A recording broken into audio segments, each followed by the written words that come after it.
Bonjour et bienvenue à tous dans ce nouvel opus de Pleine Page.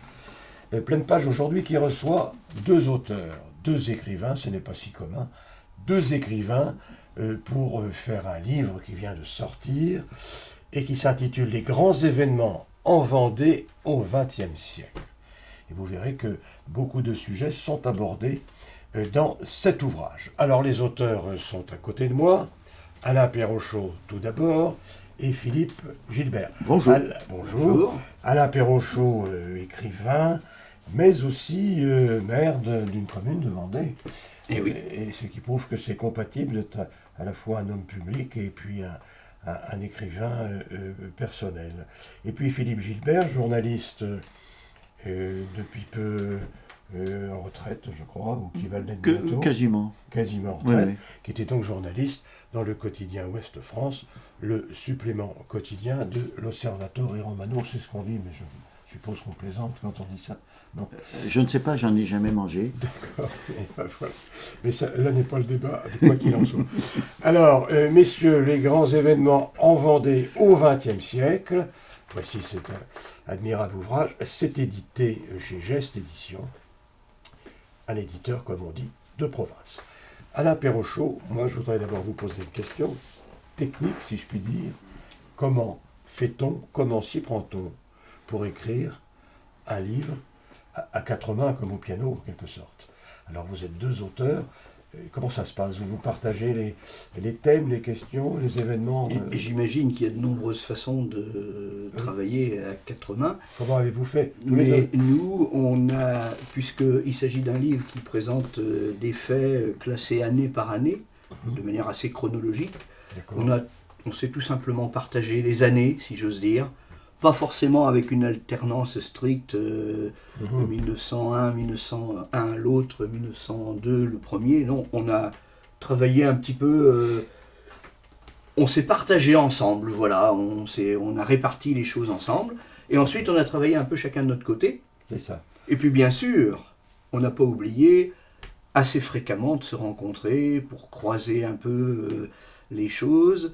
Et de temps en temps aussi, un article d'une année a été écrit par celui qui n'avait pas écrit les autres parce que c'était un sujet qu'il connaissait bien ou parce que c'était plus dans ses cordes. Voilà. Par exemple, le cinéma, Philippe a fait quasiment tous les articles qui concernent le cinéma. Et puis il y a d'autres domaines où ce sera un petit peu l'inverse. Mais quand vous dites à quatre mains, je ne suis pas d'accord. Non, bien sûr. Nous l'avons écrit qu'à deux mains. Oui. Moi je suis gaucher et lui droitier. Donc, c'est ça. Oui. Mais je ne voudrais pas dire de bêtises parce que ce n'est pas dans mes habitudes. Encore que sur leur clavier, on utilise facilement. C'est vrai, mais c'est plutôt deux doigts. C'est bien pour ça que j'ai parlé d'ouvrage à quatre mains, en référence évidemment à la musique et au piano. Voilà. Bon, alors Philippe Gilbert, puisque vous nous avez interrompu avec Alain, c'était pour la musique des mots. Expliquez-nous un petit peu les thèmes que vous avez repérés dans ce XXe siècle, parce que ça doit être tout de même important. Il doit y avoir des tas de choses, des tas d'événements qui sont arrivés. Alors, vous avez sélectionné ça comment? Votre partie à vous, en gros, vous avez fait chacun la moitié du livre. C'est ça. On va dire ça comme ça. On s'est distribué 50 années chacun. Voilà, sur la quantité. Alors, mais même comme ça, comment est-ce qu'on sélectionne un événement plutôt qu'un autre? Vous, par exemple, Philippe Gilbert. Vous savez, on a fait en fait un journal sur un siècle. Donc un journal sur un siècle, que vous soyez en presse écrite, parlée, télé, quand vous faites un journal, vous avez de l'économie, de la politique, du fait divers, du sport, du cinéma, bref. Et on s'est retrouvé avec tout cela pour faire de ce journal du siècle un livre. Voilà. Alors, prenons un exemple, si vous êtes d'accord tous les deux. Prenons un exemple, les faits divers, par exemple. Alors, qu'est-ce que Alain Perrochot a choisi comme fait divers dans ce XXe siècle? Alors, vous tombez bien, parce que très peu de choses, parce que c'est plutôt Philippe. J'ai parlé du cinéma tout à l'heure, mais le fait divers était un peu aussi son domaine, et donc c'est plutôt lui qui a travaillé dans cette direction. Alors, vous passez donc la balle... non pas en je pense qu'il pourra en parler mieux que moi. Allons-y. Alors, fait divers, par exemple. Oui. Pourquoi j'ai traité certains faits divers? Parce que effectivement, j'avais déjà commis un livre chez Geste, Crimes et catastrophes de Vendée. Oui, on en reparlera. Oui. Où je pense que tous les grands faits divers du XXe siècle en Vendée sont relatés. Écoutez, en 1977, Maître Badinter sauve la tête du tueur de Sérigné. Vous avez aussi des catastrophes. L'autorail de Chantenay qui déraille. En 1957, ce drame fait 29 morts. Autant que Xintia en 2010. Oui, voilà, pour vous citer deux exemples. On n'a pas cité le dernier condamné à mort en place publique en Vendée, puisque cela s'est passé en 1882. Oui. Mais on parle d'Anatole Desblair. Anatole Desblair, le fils de Louis Desblair, est venu passer ses vacances au Sables d'Olonne. Et cela a provoqué... Louis Desblair, un bourreau célèbre. Le plus fameux des bourreaux, qui était originaire de Rennes et qui avait le droit de passer des vacances. Et il allait au Sables d'Olonne en famille. D'ailleurs, on retrouve ces aides, des fourneaux, etc. D'autres futurs bourreaux. C'est un nom illustre.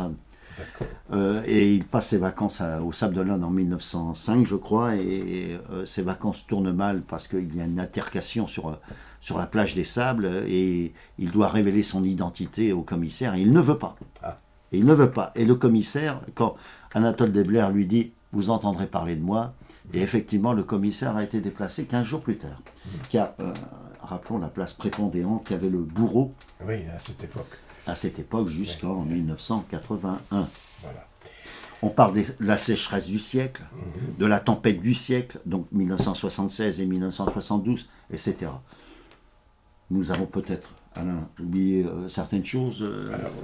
Alain, sûrement. Alors, Alain, je vois là, j'ouvre au hasard. Mermoz, ce sont des noms célèbres.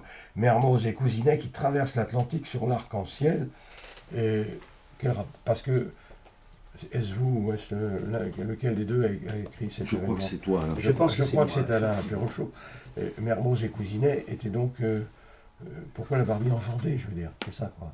Alors, parce que Cousinet est vendéen. Voilà. Et qu'à travers ce personnage, qui joue quand même un rôle important dans l'évolution de l'aviation dans la période de l'entre-deux-guerres essentiellement, justement, il y a ce fait qui peut être considéré d'une certaine façon comme un fait divers, mais qui ouvre aussi sur des aspects techniques, scientifiques, intéressants.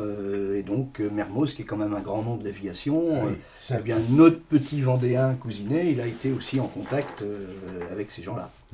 Mais Cousinet est né à Saint-Martin-des-Noyers, a longtemps vécu à l'Aiguillon-sur-Mer. Juste avant la guerre, son entreprise s'est installée aux Ajoncs, donc à côté de l'aérodrome de La Roche-sur-Yon, etc. Jusqu'à sa mort, où d'ailleurs il s'est suicidé. C'est une mort tragique. Il s'est suicidé avec sa femme qui n'était autre que l'ex-compagne de Mermoz. Donc il y avait un lien très fort. Mermoz n'aurait pas réussi sans Cousinet. Cousinet a beaucoup réussi grâce à Mermoz. Pour parler de cette figure, mais il y a tellement de figures en Vendée, oui, bien sûr. Cette terre de contraste. Puisque nous sommes, j'allais dire, dans une période de commémoration, n'est-ce pas, le centenaire de la Première Guerre mondiale, et je vois dans votre livre, le 8 mai 1945, le Vendéen Delattre, de Tassigny, maréchal Delattre, capitulation de l'Allemagne à Berlin. Et Delattre était évidemment un Vendéen. Et qui est-ce qui a relaté ce grand événement du 8 mai 1945 ? C'est moi également. C'est Alain, quand même. Oui, donc là, on a essayé ça reste un article journalistique qui suit au plus près les événements, disons, de ce 7 et 8 mai. Il n'y a pas d'analyse, il n'y a pas d'étude, c'est l'esprit aussi de notre livre, je crois qu'il faut le dire. Il n'y a pas forcément de parti pris, même si de temps en temps, évidemment, mais c'est propre de l'écrivain, on sent un petit peu la patte à travers une expression, ou entre les lignes, on relate. Mais on essaie de relater simplement. en essayant d'être dans l'année présente. C'est-à-dire, Voilà. Resituer dans vous le parlez Oui, c'est ça. de Oui, Delatte, oui. 1945, Ouais. ce qui n'empêche pas de temps à autre de donner quelques précisions sur l'avenir. Hein, mais On ouvre bon, un petit peu, ouvrez un effectivement, peu, sur, oui, sur l'espace, sur le temps suivant. Et puis forcément, on parle un petit peu de l'itinéraire du personnage à certains moments, parce que ce qui se passe au moment M Oui. est évidemment aussi le résultat d'une carrière ou d'une évolution. Voilà. Et Alain Perrochot, vous qui êtes, je l'ai dit tout à l'heure, maire d'une commune de Vendée, on peut peut-être rappeler d'ailleurs le nom de cette commune, Martinet. Martinet, oui. Ça donne un coup de fouet quand même. Ah, j'allais vous le dire, Absolument. monsieur Bonne-Maison. J'espère que c'est dans le bon Ne sens. pas trop fort là sur la table parce que Pardon. ça va être épouvantable. Alors, oui, alors Alain Perrochot, j'imagine que vous devez tout de même plutôt préférer des événements qui touchent à la vie publique ou commune de Vendée, non? Oui, enfin, préféré, disons que je les traite avec, Vous les traitez avec plus- intérêt, avec intérêt. mais je m'ouvre aussi sur beaucoup d'autres choses. Est-ce qu'il y a là-dedans, dans votre livre à tous les deux, est-ce qu'il y a un événement plus particulièrement politique Oui. que vous avez retenu, Alain Perrochot? Ah ben oui, il y en a. Et après, Je pense que on cite toujours 1936, l'arrivée du Front populaire, et bien sûr que quand on parle de ces événements-là, on pense pas trop à la Vendée, dans la mesure où aux élections du Front populaire, la Vendée, elle a voté très conservateur. C'est ça. Et pourtant, le mouvement radical socialiste existait en Vendée. Dès 1934, il manifeste aussi après les événements du 6 février. Et donc, c'est intéressant de montrer aussi que Et c'est tout ce pan politique, il est présent malgré tout en Vendée, même s'il est très très minoritaire. Bien sûr. Et c'est aussi l'histoire, tout simplement. C'est aussi l'histoire. Absolument. Et je me permets de continuer. On essaye de faire reluire l'histoire sans lui cirer les bottes, redit feu Gilbert Couteau. Ouais. Et ce qui est intéressant de constater en politique, c'est que la Vendée est toujours à contrario. Le conservatisme vendéen n'est pas un conservatisme habituel. C'est-à-dire que en 1986, au moment où la France vote à droite aux législatives, la Vendée vote à gauche. En 1936, au moment du Front populaire, la Vendée vote à droite. On retrouve très souvent ces petits à contrario. Même en 1906, il y a 3 députés qui sont de gauche. Et puis, il y a un mouvement qui a marqué la Vendée, c'est le sangnierisme. Marc Sangnier a été tout à fait. candidat à La Roche-sur-Yon, Le sillon. le Sillon. Et Marc Sangnier avait un de ses apôtres farouche. Le mot est juste, le mot apôtre est juste. Oui, absolument. Permettez-moi. Absolument. J'ai envie de vous dire, c'était les cathos de gauche, mais vraiment, c'est le départ. Et il y avait un mouvement humaniste, et on le retrouve au travers du Salertainois Henri Pitot. Et Henri Pitot, on le retrouve à 3 ou 4 reprises dans cet ouvrage, parce que il est emblématique, me semble-t-il, de la Vendée. Henri Pitot.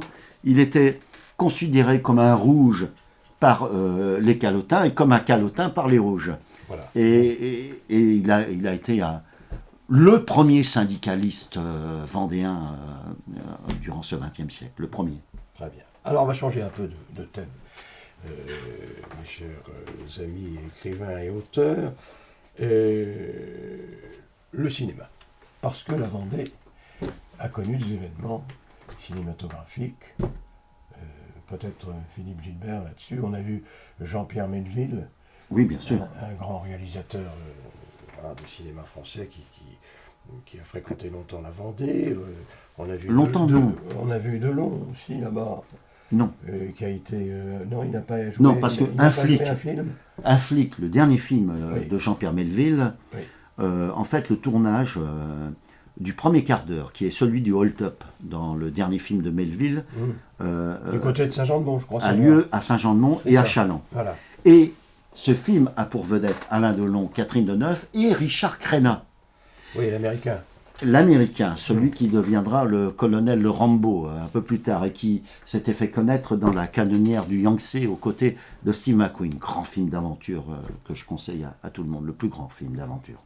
Et du coup, Melville, qui aimait bien faire des contre-emplois, a donné le rôle du flic à Delon et le rôle du gangster à Richard Crenna. C'était une production franco-américaine. En plus, il y avait l'admiration de Melville pour le cinéma américain. Et Melville vient donc à Saint-Jean-de-Mont en décembre 71, sur les conseils d'un de ses régisseurs, en disant les hôtels à Saint-Jean-de-Mont et dans cette région en décembre sont pas chers. Voilà, il y a tout ce qu'il faut. Et Melville est arrivé avec son Stetson et ses bottines. Et son cigare. Et son cigare, et en espérant la pluie, parce qu'il fallait de la pluie pour... Bon, très bien. Et il n'y a pas eu de pluie durant tout ce mois de décembre à Saint-Jean-de-Mont, et il a fallu les pompiers pour provoquer ce crachin qui marque si particulièrement notre belle Vendée. Voilà. Est-ce que, Alain Perrochot, vous aimez le cinéma? Oui, j'aime le cinéma, mais je ne suis pas un connaisseur comme vous l'êtes. Oui, non, mais je suis un cinéphile fou, moi. Voilà. Donc il est question aussi de cinéma dans ces grands César et événements, Rosalie, Agnès Varda. On aurait pu également situer en 1925 La Terre qui meurt, un film muet. Mais voilà, nous avons fait avec la place que nous avions. Alors d'autres événements que vous avez relevés dans ce XXe siècle et dans ce département? Bon, écoutez, rien de très exceptionnel, mais comme on est dans la période, je vais en parler, parce qu'il se trouve que j'ai traité et 1914 et 1918, et même 1916 d'ailleurs. Et donc, moi j'ai fait 15 et 17. Voilà, et donc ce qui m'intéressait en 14 et en 18, c'était de retrouver dans la presse de l'époque le moment de la mobilisation, avec le départ des futurs poilus dans les gares des Sables, de La Roche-sur-Yon, de Fontenay-le-Comte. Donc ça, c'était, voilà, ça donnait un peu le sentiment de l'époque aujourd'hui, et dans une période où on commémore. Et puis pour la fin de la guerre, 1918, c'est comment on a célébré, par exemple, cette fin de guerre à La Roche-sur-Yon. J'ai pris un peu de plaisir à réécrire ça, parce que c'est un moment qu'on connaît mal. Mais bon, puis bien sûr, 1916, c'est la fameuse tranchée des baïonnettes, en remettant les choses un petit peu en perspective, et puis dans la réalité, parce qu'il y a quand même une part de légendaire, et puis aussi en abordant les oubliés, ceux qui ont été condamnés pour désertion ou mauvais comportement. Il y a un soldat vendéen. Un monsieur Mercier, oui, d'Apremont, en particulier, voilà. Évidemment, on n'oublie pas Clémenceau. Bien sûr, mais très présent. Ce que je voulais préciser en finalité, Alain, c'est que il faut se souvenir de cette Vendée en 1914. Il y a peu, je regardais un film qui s'intitulait Coup de torchon, et Philippe Noiret disait grosso modo en rigolant que c'était les Sénégalais, les Bretons et les Vendéens qui avaient été les plus tués pendant la guerre 14-18. Ah oui, c'est pas faux d'ailleurs. Ce qui est complètement vrai. Mais il faut savoir une chose, c'est que le gouvernement en 1914 a quand même quelques hésitations sur les Vendéens. Pourquoi ? Parce que les inventaires en 1906, que nous évoquons également, ont été chauds en Vendée. Et en 1914, on craint une rébellion des Vendéens, un peu à l'image de 1793. Et en fait, c'est courant ce que je veux dire, la réconciliation vendéenne avec la France s'est faite dans les tranchées. Parce qu'en fait, les Vendéens y sont allés, ils ont été plus que courageux. Plus que participés. Oui. Et il y a eu, je crois, 22 000 morts, rien que pour le département de la Vendée. Mais il faut dire aussi qu'on les a souvent mis en première ligne. Oui. Mais ils n'ont pas rechigné. Très bien. Alors je rappelle votre livre, à vous deux, Les grands événements en Vendée au XXe siècle, Philippe Gilbert et Alain Perrochot, aux éditions Geste, que l'on trouve évidemment dans toutes les bonnes librairies. Comme il se doit. Comme il se doit. Il y a plein de sports aussi. Hein. Et il y a plein de sports aussi, mais on n'a pas... Foot, cyclisme. Mais voilà, mais tout est là, on va tout retrouver. Hein. La montée de Pouzauges en 1964 en CFA, oui. Montée que Pouzauges refuse. Oui, que Pouzauges refuse. Grands événements donc en Vendée au XXe siècle, aux éditions Geste. Merci messieurs d'être venus. Nous nous retrouvons C'est nous qui vous remercions. Le mois prochain Merci. Pour un autre épisode de Pleine Page. Merci à vous.